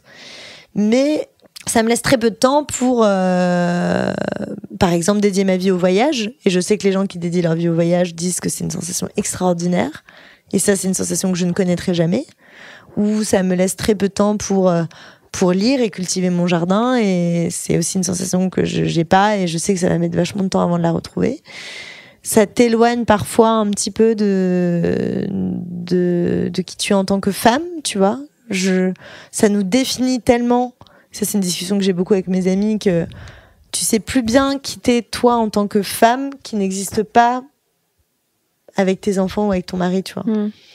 C'est marrant, tout à l'heure, on avait cette discussion avec Jessé dans la voiture, tu vois. Il me disait, est-ce que tu envisages l'infidélité, tu vois? Et je lui disais non. Pas du tout, parce que bon, petite, je suis très très amoureuse d'Alix, mais aussi parce que j'ai même pas la bande passante pour l'envisager, parce que c'est une sorte de boîte de Pandore énorme qui s'ouvrirait, qui me ferait réenvisager ma sexualité, ma façon de vivre, plein de choses. Et donc, voilà, c'est aussi peut-être un deuil, tu vois, de se dire, j'ai pas la bande passante pour être infidèle. Alors c'est bizarre dit comme ça, tu vois, mais c'est un chemin. Fais un effort. Non, mais c'est un chemin des possibles. Ouais. Les gens moi, j'ai aucun jugement sur les gens infidèles. Je détesterais l'être, je détesterais qu'Alix le soit, pour plein de raisons, mais quand les gens trompent, j'ai pas de jugement là-dessus. Je comprends, et la vie est pas facile, tu vois. Mais ils ont une vie secrète, ces gens-là, que je ne connaîtrai jamais, tu vois. Et donc, quand t'es maman, il y a aussi une sorte de... Ton esprit est accaparé par ça, et parfois c'est un deuil de plein d'autres choix, de plein d'autres expériences que tu vivras pas. Alors il y a toujours ces mamans, mais ça va venir, mais oui, ok, ça va venir. Mais c'est pas pareil de vivre ça à 45 ans que de le vivre à 30. En fait, faut être à l'aise avec ça. Parce que dire aux gens c'est le meilleur choix et ça n'enlève rien, c'est pas vrai. C'est un mensonge. Et il y a des expériences, je me souhaite de les vivre plus tard, mais je les aurais bien vécues maintenant. Et je les vis pas maintenant, parce que là, tu vois, je rentre après le spectacle à toute vitesse en voiture pour pouvoir espérer passer la journée de dimanche avec mes filles, tu vois. Et donc, c'est des choix après que tu fais, mais c'est quand même... Il y a tout un champ de possibles que tu ne vis pas quand t'es parent. Oui, et puis aussi, la vision des gens sur ce qu'on fait n'est pas la même quand on a 20 ans ou quand on en a 40, quoi. Mais bien sûr. Comme commencer le stand-up à 33, je crois. Ouais. 33 ans, c'est évidemment que t'es beaucoup plus jugé que si t'en as 20 et que... Mais bien sûr. L'âge que tu as quand tu fais les choses détermine ton appréhension de ton expérience, détermine le regard des autres, détermine tout. Donc, par définition, ça change l'expérience, tu vois. Donc, quand une femme dédie sa vie entre 30 et 40 ans à faire des enfants, 30 et 45 ans, ça l'accapare. Et c'est là où moi, j'ai ressenti un profond sentiment d'injustice quand j'ai accueilli ma fille. C'est que j'ai eu l'impression que la société me volait du temps. C'est-à-dire que la société m'a signé tellement à résidence en me disant c'est ça ta priorité maintenant, et le peu de temps qui va te rester tu vas le mettre à ce que ça se voit pas au taf. Je l'ai vécu comme ça, moi. Et j'ai senti que c'était pas la même feuille de route pour mon mari, et j'ai refusé que ça me prenne autant de temps. Dans ma tête je me suis dit non, je veux me garder un tout petit peu de temps pour exister moi en tant que femme, tu vois. Mais c'est bien que c'est difficile, tu vois. C'est bien que moi, je comprends les gens qui n'ont pas d'enfants. Je comprends les gens qui ont envie de vivre pour eux. Je comprends les gens qui n'ont pas cette vision-là de la vie. Et je les plains d'entendre toute la journée le discours « tu sais pas ce que tu rates ». Parce que de la même façon, on pourrait dire aux parents « vous savez pas ce que vous ratez de pas avoir d'enfants entre 30 et 40 ans ». Et on loupe plein de choses. La spontanéité. Juste la spontanéité. Non, mais je veux dire vraiment, enfin... Ouais. Tu penses que t'aurais fait quoi ? Je pense que j'aurais énormément voyagé. Maintenant, le problème, c'est qu'on a des problématiques écologiques. Je sais pas si... C'est pas grave, t'avais qu'à être de droite. Ouais, c'est clair. Et je pense que mon côté droite serait ressorti un peu. Parce que j'aurais eu plus d'argent pour moi. Ouais. Et j'aurais été dans le quand on veut, on peut. Tu vois. Et donc, j'aurais été de droite. Une meuf de droite qui voyage. Putain. Et j'aurais commencé à voyager en business en plus, parce que quand même, ça te change ta journée du lendemain. Oui, ça te fait mal au dos, sinon c'est... Ouais. Et non, je pense pas que je sais pas si je vivrais en France si j'avais pas eu d'enfant. Je pense que je me serais accordé des longs moments à l'étranger et tout. Et voilà, déjà, c'est déjà pas mal. Et pour le coup, pareil, est-ce que j'aurais été dans un couple stable? Et en même temps, c'est difficile à dire parce que je suis quand même très amoureuse d'Alix, donc je me vois pas avec un autre homme. Mais... Comment on est amoureux au bout de 10 ans? Moi, je t'avoue, les sentiments qui durent, ça me fascine parce que je ne comprends pas. Bah, franchement, c'est pas une obligation, déjà. Tu vois, le secret des couples qui durent, juste faut peut-être arrêter d'envisager le couple systématiquement comme quelque chose qui dure. Moi, je suis avec Alix et je l'aime.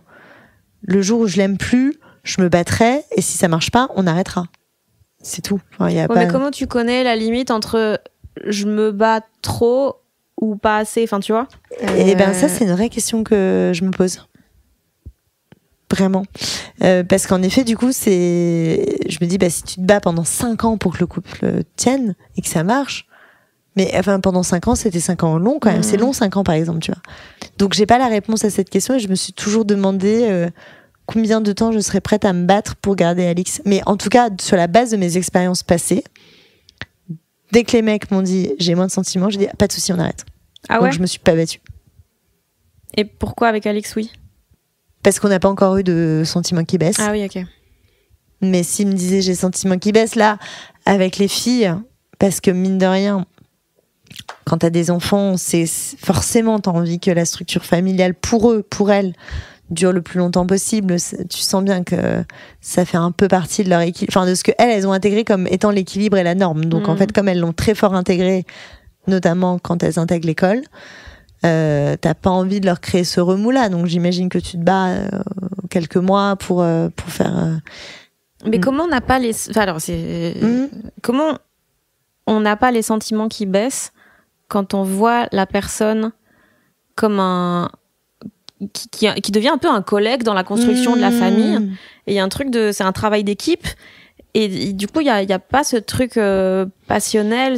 Ouais. Déjà, ça se transforme. Moi, c'est très très personnel. Mais moi, mon amour avec Alix a toujours été relativement décorrélé des enfants. C'est-à-dire que quand je le vois, je suis pas là. Oh, quand même, c'est le père de mes enfants. Quelle expérience de vie. Non, ça, j'ai jamais. Genre, j'adore qui il est comme père et ça renforce mon amour pour lui. Mais le fait d'avoir créé des petits êtres ensemble, ça me crée pas un lien particulier avec lui. Ah tu vois. C'est-à-dire que mon amour peut se renforcer quand je le vois jouer avec les enfants des autres. Tu vois, j'aime qui il est en tant que père et j'aime les valeurs qu'il a. Mais voilà, je me dis pas quand même on a mélangé nos deux génomes pour créer des... Non, ça m'a pas rapproché de lui dans l'absolu. En revanche, l'amour, se transforme, même si c'est toujours un peu galvaudé de le dire, mais il y a eu un vrai moment de turbulence quand on a accueilli Joséphine, donc pour toutes les raisons qu'on a évoquées, mais aussi pour le côté où c'était vraiment la fin de la passion à ce moment-là, et il a fallu... à ce moment-là, se réinventer et trouver une sorte de socle commun culturel qu'on n'avait pas du tout créé, nous, pour le coup. On a eu Joséphine, ça faisait 1 an et demi, au bout d'1 an et demi, 2 ans qu'on était ensemble, je suis tombée enceinte de Joséphine. Et moi, j'avais très vite identifié qu'on était en train de manger notre pain blanc et que le pain noir arrivait parce que je voyais qu'il avait grandi avec des valeurs assez différentes des miennes. Et attends, c'est quoi le pain? Le pain blanc et le pain noir. Manger son pain blanc, c'est une expression française pour dire tu vis tes meilleurs moments et le plus dur arrive. Oh, waouh! Donc, en fait, Alix, il a toujours eu des valeurs que j'adore, mais il a une culture familiale et certains trucs que j'aime moins. Et du coup, je savais que quand on aurait des enfants, il allait, parce que lui, il a adoré son éducation et certains trucs voilà. Je savais qu'il allait essayer de répliquer ça et que moi, j'allais m'opposer à ça, tu vois. Et donc, quand on a accueilli notre fille, quand t'accueilles un enfant, c'est des moments vraiment très compliqués pour le couple parce que c'est un moment où t'existais en tant que couple sans enfant, donc c'est-à-dire libéré de toute contrainte, de machin, et tu dois d'un coup te mettre d'accord très très vite sur ok, juste c'est quoi le discours qu'on tient quand l'enfant fait ça, c'est quoi en fait comment on réagit quand une tierce personne nous fait une remarque sur ça ou machin. Et en fait tout est nouveau et toi en plus t'es là, tu présupposes de comment ton conjoint, ton partenaire va réagir. Une fois sur deux, c'est vrai, une fois sur deux, il te surprend en étant encore une autre personne. t'as en plus la famille, la belle famille. Enfin, en fait, tout ça crée une sorte de mélange très compliqué où tu mets beaucoup de temps à exister en tant que parent et en tant que couple qui a construit une sorte de feuille de route familiale, quoi. Enfin, nous, encore aujourd'hui, on se contredit tout le temps devant nos filles, etc. Mais on partait de tellement loin, ça nous a tellement éloignés, qu'aujourd'hui, quand on arrive à avoir genre 60 ou 70% de notre temps, on arrive à accorder nos violons devant nos enfants. C'est ça aujourd'hui qui nous a vachement rapprochés depuis quelques mois, années. C'est de se dire, en fait, on y arrive et on existe en tant que famille.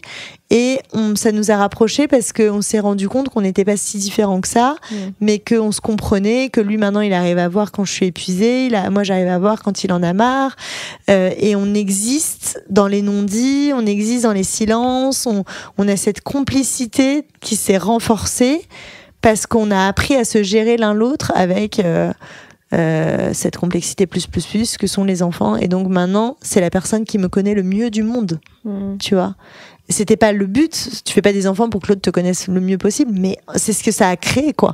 Donc aujourd'hui, Alix est la personne qui me connaît le mieux du monde. Ça veut pas dire qu'il réagit toujours parfaitement. Il y a encore ces fameux 40% du temps où je l'exaspère, où je vais mal gérer une situation ou machin. Mais on se connaît tellement parfaitement que ça a créé une fluidité et t'as l'impression que l'amour ruisselle là-dedans, quoi. Il y a un truc...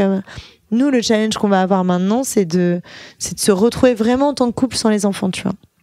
On a très envie de ces moments-là. Mais c'est encore difficile parce que ça veut dire que tu les confies. Thelma, la deuxième, elle est dans un moment hyper intense. Enfin, genre, il se passe pas un jour sans qu'elle se casse un truc ou qu'elle ait un bleu ou qu'elle a l'arcade sourcilière pétée ou machin. Donc tu dis, ok, c'est pas un cadeau que tu fais à tes parents ou à tes beaux-parents quand tu confies des enfants qui sont pleine puissance, quoi. Mais ça, c'est vraiment un truc que j'aurais envie parce que je crois qu'on est suffisamment apaisés dans nos rôles de parents et l'un vis-à-vis de l'autre pour se réapproprier cette partie du couple, la sexualité de couple aussi, sans les enfants, c'est-à-dire sans l'objectif de créer un troisième être vivant, ou tu vois. Et juste tester cette nouvelle complicité, tu vois, dans l'ancien cadre, le cadre où il n'y avait pas la parentalité qui rentrait en jeu, quoi. T'as peur de vieillir ? Ouais. Pourquoi ?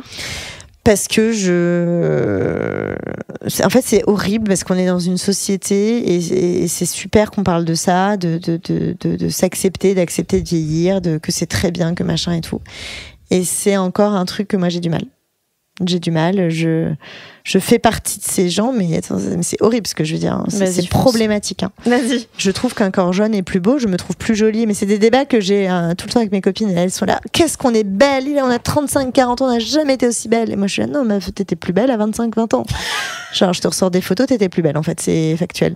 Et elles sont là, mais t'es un monstre, mais pas du tout. Je dis, non, t'as plus de style, tu t'assumes plus, donc tu rayonnes plus, mais genre, factuellement, ton corps, moi j'aime les peaux tendues, j'aime, et voilà, et j'en parle dans le spectacle, c'est pour ça que je suis hyper à l'aise d'en parler là, c'est que c'est un toxic trait of mine, tu vois. Oui, puis c'est une construction d'une époque. C'est une construction d'une époque, c'est pas bien.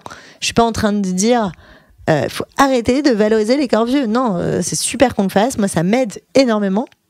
Vraiment. Hein. Quand je vois des nanas, des stars au naturel qui n'ont pas de botox et que je trouve encore jolies, je suis là, trop bien. Ça m'aide.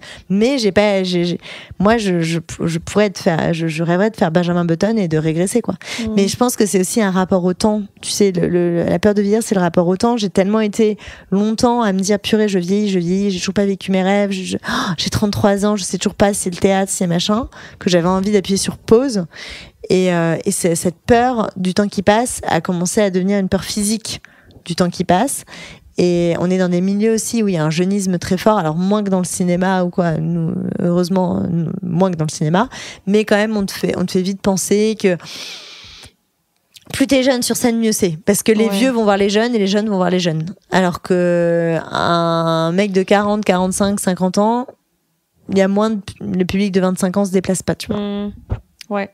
Et il y a pas aussi un truc de compétition et tout, moi j'ai beaucoup ça je regarde des gens qui à mon âge avaient fait plus de choses et je suis là, bah voilà, j'ai perdu mon temps, j'aurais dû faire mieux plus vite quand j'étais plus jeune. J'ai eu ça avec Hailey Bieber là, Hier, quand elle est devenue milliardaire. Ouais. T'aurais dû être milliardaire avant elle. Elle a 28 ans, en fait. Elle a 28 ans, ouais. C'est terrifiant. Et là, j'ai eu ça. J'ai eu genre waouh. Après, parce qu'on commentait le fait que j'étais complète et tout, mais en vrai, j'ai un truc, et ça, je me réjouis d'être paramétrée comme ça, c'est que le bonheur des autres me rend plutôt heureuse, va m'enlever de l'anxiété. C'est-à-dire, quand je vois Hailey Bieber, je suis là, oh, cool, en vrai. Moi qui suis toujours là, oulala, ça se passe bien le stand-up, mon mari a l'air encore amoureux de moi, oulala, mes filles sont en bonne santé, quelle espèce de tuile va me tomber sur le coin du museau.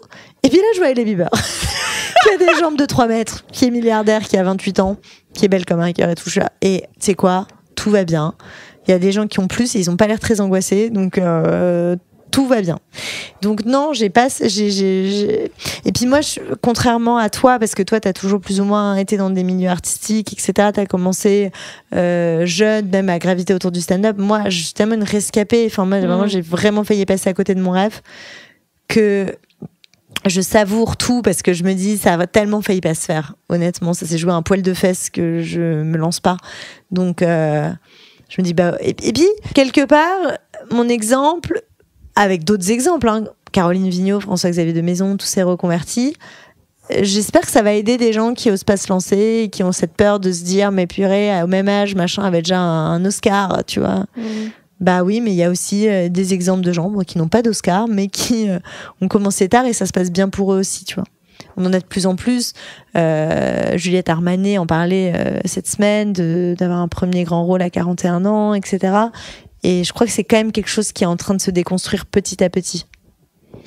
Donc non, j'essaye avec le stand-up de vraiment me dire c'est trop bien ce qui m'arrive et c'est suffisant. Enfin, parce que pareil, autour de moi, en ce moment, c'est marrant, en plus, c'est vraiment... récemment, j'étais avec des stand-uppers très connus, qui marchent très bien, et que je sentais frustrée sur plein de points, sur mais pourquoi le cinéma m'appelle pas. En fait, je me disais mais ça peut ne jamais s'arrêter, ce truc, tu sais, de vouloir plus, de vouloir plus de reconnaissance, plus de gens dans ta salle, plus de cinéma, plus de... À quel moment tu te dis là c'est bien? Parce que de toute façon, la plupart d'entre nous, on n'est pas Catherine Deneuve, tu vois. Enfin, donc en fait, est-ce que déjà quand t'es dans le cinéma, tu te dis mais oui, mais je suis dans le cinéma, mais je suis pas dans les bons du cinéma, tu vois. Au-dessus de moi, il y a Adèle Exarchopoulos, il y a Virginie Fira, il y a machin. Ouais, est-ce que Adèle Exarchopoulos se dit oui, mais moi, il y a Catherine Deneuve, il y a Isabelle Huppert, enfin, c'est quoi le Graal, quoi, tu vois. Donc, j'essaye vraiment de me dire, j'ai tellement failli être derrière un bureau et vraiment, ça me rendait pas si malheureuse que ça. Donc, ça aurait été vraiment un schéma de vie qui a, enfin, j'ai pas non plus eu un énorme wake-up call, hein. Enfin, je passais pas du jour au lendemain, j'ai fait un burn-out, j'ai quitté le monde de l'entreprise. Et non, c'est pas passé comme ça. Donc j'aurais pu juste être encore aujourd'hui à faire des réunions le lundi matin, que je me dis, mais c'est suffisant, quoi. Merci beaucoup, Marine. Bah, merci, Fanny. J'espère que l'épisode vous a plu et vous a donné envie d'aller voir cette merveilleuse personne sur scène. Marine Leonardi jouera son spectacle Mauvaise Graine partout en francophonie. Il y a énormément de dates qui sont déjà complètes pour 2025 et 2026, mais en 2027, elle se fait une petite tournée des Zéniths au calme. En description, je mets les liens vers la billetterie, mais aussi les liens pour la suivre sur les réseaux et pour me suivre moi, @FannyRuet et @JeanQuiDoute sur Instagram. Et comme d'habitude, n'hésitez pas à vous abonner à ce podcast, à laisser des étoiles, des commentaires, voire à partager l'épisode si ça vous a plu. Ça aide énormément. À très bientôt et des bisous. Et comme d'habitude, cet épisode a été mixé par le fabuleux, l'incroyable, l'intrigant Maxime Wathieu.